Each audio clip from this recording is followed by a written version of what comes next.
Waiting লিস্টের মধ্যে নতুন করে একটি আপডেট আসার পর থেকেই আপনাদের কাছ থেকে নানা ধরনের মেসেজ পাচ্ছি এবং কমেন্ট পাচ্ছি যে কন্টেন্ট মনিটাইজেশনের ক্রাইটেরিয়া কি আসলে আসবে না, নাকি এই ওয়েটিং লিস্টের মধ্যে যে ক্রাইটেরিয়াগুলো দিয়েছে এই ক্রাইটেরিয়াগুলো ফুলফিল করলেই আমাদেরকে কন্টেন্ট মনিটাইজেশন দিয়ে দিবে। তো বন্ধুরা, আজকের এই ভিডিওটিতে এই বিষয়টি সম্পর্কেই বিস্তারিত আলোচনা করব যে আসলেই কন্টেন্ট মনিটাইজেশনের ক্রাইটেরিয়া আসবে কিনা এবং ওয়েটিং লিস্টের মধ্যে যে বিষয়গুলো দিয়েছে এই বিষয়গুলো ফুলফিল করলে আপনাকে মনিটাইজেশন দিয়ে দিবে কিনা। তো বন্ধুরা, আপনি যদি আমার চ্যানেলে প্রথমবার এসে থাকেন অবশ্যই চ্যানেলটি সাবস্ক্রাইব করে পাশে আসা বেল নোটিফিকেশনটি অন করে দিবেন, যাতে করে ভবিষ্যতেও ফেসবুক রিলেটেড এমন আরও ইনফরমেটিভ কন্টেন্টগুলো আপনারা পেতেই থাকেন।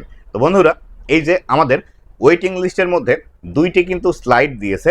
একটি স্লাইডের মধ্যে দেখা যাচ্ছে যে আমাদের ভিডিওতে কত ভিউজ আসছে এবং আমাদের যারা কম্পিটিটর আছে বা আমাদের মতো যারা ক্রিয়েটর আছে তাদের ভিডিওতে কত ভিউজ আসছে, এবং পরবর্তী স্লাইডের মধ্যে যে বিষয়টি দেখাচ্ছে সেটি হলো আমাদের ভিডিওটি কত সময় ধরে দর্শকরা দেখছে এবং আমাদের যারা কম্পিটিটর আছে বা আমাদের মতো যারা ক্রিয়েটর আছে তাদের ভিডিও কত সময় ধরে দেখছে। তো এইখানে যে বিষয়টি আসলে দেখানো হচ্ছে সেটি হলো আপনার যতগুলো ফলোয়ার আছে এবং আপনি যতগুলো ভিডিও আপলোড করেছেন তার উপর ফেসবুক কিন্তু এখানে ক্যাটাগরি ওয়াইজ আপনার ক্রিয়েটরদেরকে ভাগ করছে।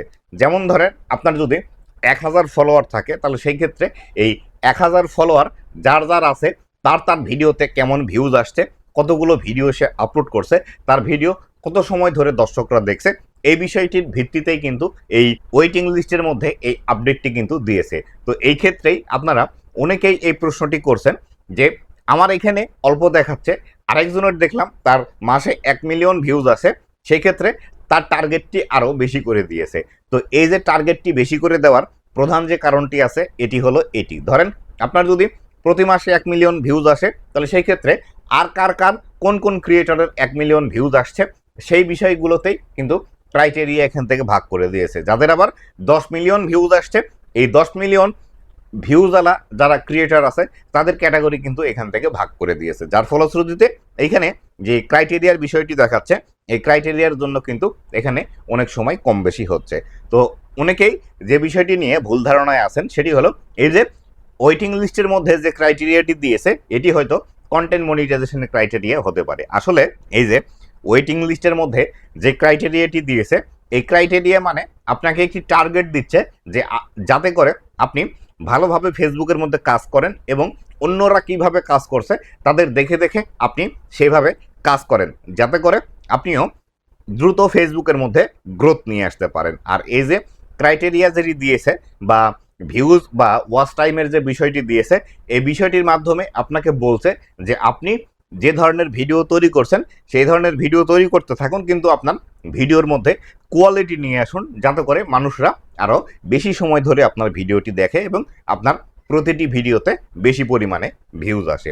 এই যে এই বিষয়টি আছে এই বিষয়টি মেনটেন করেও যদি আপনি কাজ করেন সেক্ষেত্রেও কিন্তু আপনি কন্টেন্ট মনিটাইজেশন পাবেন। আর যে কন্টেন্ট মনিটাইজেশনের মেন ক্রাইটেরিয়া অবশ্যই ক্রাইটেরিয়া তো এটি আসবেই, কেননা মনিটাইজেশনের যদি ক্রাইটেরিয়া না থাকে তাহলে সেই ক্ষেত্রে ফেসবুকের মধ্যে অধিকাংশ ক্রিয়েটারই কিন্তু চলে যাবে যারা নতুন কাজ করতে আসছে। কেননা এখানে অনেকেই দেখা যাচ্ছে দীর্ঘদিন ধরে কাজ করছে কিন্তু মনিটাইজেশনের ক্রাইটেরিয়া না থাকার কারণে এখান থেকে মনিটাইজেশন পাচ্ছে না। আবার অনেকেই আছে যারা 1 মাস 2 মাস বা 3 মাস কাজ করার পরেই মনিটাইজেশন পেয়ে যাচ্ছে, যার ফলশ্রুতিতে অনেক দিন থেকে যারা ফেসবুকের মধ্যে কাজ করছে তারা কিন্তু হোপলেস হয়ে যাচ্ছে। অবশ্যই কন্টেন্ট মনিটাইজেশনের ক্রাইটেরিয়া নিয়ে আসবে, আর ওয়েটিং লিস্টের মধ্যে যে ক্রাইটেরিয়াটি আছে এটি কিন্তু আপনাকে ইন্সপিরেশন দেওয়ার জন্য ফেসবুক নিয়ে এসেছে, তাই এটিকে ক্রাইটেরিয়া ভেবে ভুল করবেন না। তো বন্ধুরা, এই ছিল আজকের ভিডিওটি কেমন লেগেছে অবশ্যই জানাবেন এবং ভবিষ্যতে ফেসবুক রিলেটেড এমন আরও ইনফরমেটিভ কন্টেন্টগুলো পাওয়ার জন্য অবশ্যই আমার ফেসবুক পেজ এবং ইউটিউব চ্যানেলের সাথেই থাকবেন। ধন্যবাদ সবাইকে।